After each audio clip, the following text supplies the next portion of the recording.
Je m'appelle Christine Decherff, je suis médecin généraliste, j'aime bien dire médecin de famille, et également médecin en soins palliatifs et très impliquée en cancérologie sur Arras. Dans l'enfance, je voulais faire de l'humanitaire. Et puis en fait j'ai rencontré mon mari très tôt, en première année de médecine. Après donc, j'ai eu des enfants, très tôt aussi.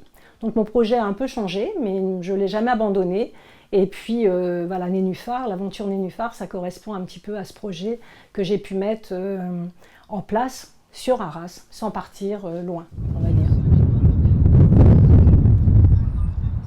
Moi, je suis d'une génération où on n'a pas en fait appris la mort en médecine dans nos études. Maintenant, c'est un petit peu différent, mais la mort est restée un échec pour les médecins. Et donc, quand par exemple, il y avait un patient en fin de vie ou gravement malade, c'est à peine si on rentrait dans la chambre ou on rentrait à beaucoup. Et puis, voilà, il y avait quand même, c'était très lourd, très pesant. Ça me touchait énormément, ça a été difficile pour moi dans le cursus des études. Et puis après, j'ai été médecin généraliste et c'était vraiment aussi très compliqué.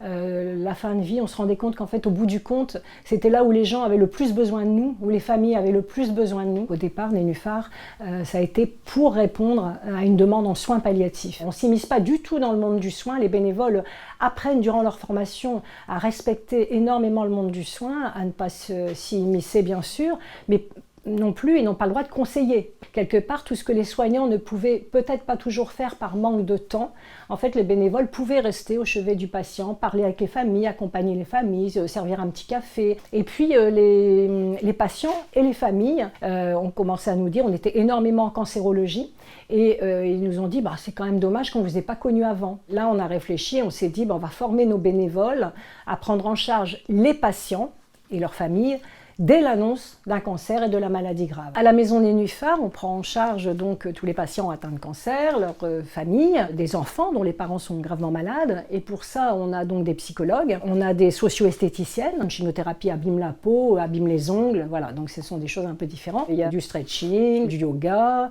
Les fesses posées.